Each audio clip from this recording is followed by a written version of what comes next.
अस्सलामुअलैकुम दोस्तों, मैं हूं असलम आलम और आप देख रहे हैं गल्फ़ एक्सपर्ट। दोस्तों, आज की वीडियो में बहुत ही ज़बरदस्त गुड न्यूज़ आप लोगों के साथ में शेयर करने वाला हूं, तो इस वीडियो को आखिर तक ज़रूर देखिएगा क्योंकि न्यूज़ ही कुछ ऐसी है। इससे पहले जो मैं आप लोगों के साथ में वीडियो शेयर करता था तो उसके नीचे में 70% लोग पूछा करते थे कि कतर का वीज़ा कब से इशू होना शुरू हो जाएगा।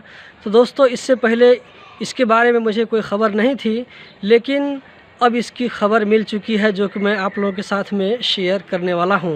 दोस्तों, आगे बढ़ने से पहले आप लोगों से एक छोटी सी रिक्वेस्ट है कि मेरा जो नया चैनल है, जिस तरह आपने गल्फ़ एक्सपर्ट पर अपना प्यार और सपोर्ट दिखाया है, उसी तरह मेरे नए चैनल पर भी प्यार और सपोर्ट दिखाइए। वहां पर बहुत ही अच्छी वीडियो शेयर कर रहा हूं। चैनल का लिंक आपको इस वीडियो के डिस्क्रिप्शन में मिल जाएगा। तो दोस्तों, वो न्यूज़ इस तरह है कि 15 नवंबर यानी कि आने वाला संडे से वीज़ा का काम फिर से कंटिन्यू हो जाएगा। तो 15 नवंबर से फिर से वीज़ा एप्लीकेशन के लिए सबमिट कर सकते हैं, न्यू वीज़ा एप्लीकेशन के लिए। लेकिन किन कंपनियों को वीज़ा मिलेगा इसके बारे में भी वज़ारत अल-अमल ने वजाहत किया है, जो कि अभी मैं आप लोगों के सामने में रखने वाला हूं। वज़ारत अल-अमल ने कहा है कि वीज़ा देने से पहले कंपनी का बायोडाटा चेक किया जाएगा कि कंपनी ने अपने वर्कर को 1 साल के अंदर जो सैलरी दिया है वो ऑनलाइन दिया है, उसका रिकॉर्ड किस तरह है उसको देखा जाएगा। उसके बाद में उस कंपनी का जो अपने लेबर को जो वो लोग एकोमोडेशन देते हैं तो वो एकोमोडेशन किस तरह है, मुनासिब है या नहीं है, तो इस सारी चीज़ों को देखते हुए फिर वीज़ा इशू किया जाएगा। आगे मैं आप लोगों को दोस्तों कतर वीज़ा सेंटर का भी एक मरतबा जो उसका जो वेबसाइट है उसका भी आप लोगों को विज़िट कराऊंगा कि वहाँ पर लिखकर क्या मैसेज आ रहा है, क्या वो भी कब से ओपन होने वाला है, उसके बारे में मैं आप लोगों को दिखाऊंगा।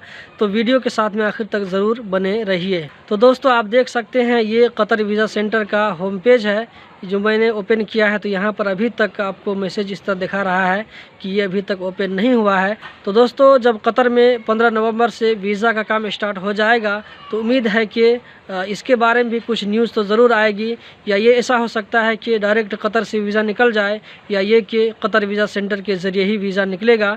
जो भी प्रोसेस हो तो इंशाल्लाह हम आपको इस चैनल के ज़रिए बताते रहेंगे। तो दोस्तों, उम्मीद है कि जब 15 नवंबर के बाद वीज़ा का काम स्टार्ट हो जाएगा तो उन कंपनियों को जो वीज़ा मिला हुआ था, तो जो उनका जो वीपी का जो एक्सपायर डेट होता है तो वो डेट अभी रिन्यू नहीं हो रहा था, लेकिन हो सकता है कि 15 नवंबर के बाद भी वो भी रिन्यू होना शुरू हो जाएगा। तो जैसे ही वीपी रिन्यू शुरू हो जाएगा तो उसके बाद से रिन्यू होने के बाद से नया वीज़ा के लिए जैसे पासपोर्ट का नाम डाल करके जो एप्लीकेशन डालते हैं तो वो भी उसका भी काम शुरू हो जाएगा। तो दोस्तों, यही थी आज की वीडियो। उम्मीद करता हूँ ये जानकारी आप लोगों को ज़रूर पसंद आई होगी। इसी तरह की इन्फॉर्मेटिव वीडियो देखते रहने के लिए बहुत बहुत शुक्रिया। दोस्तों, इस वक्त मैं घर पर नहीं हूँ, घर से बाहर हूँ और वहीं से वीडियो बना रहा हूँ, इसीलिए हो सकता है कि आपको कुछ वीडियो इतना ज़्यादा क्लियर और नॉइज़ कुछ आ रहा होगा। इसके लिए हम आपसे माज़रत चाहते हैं।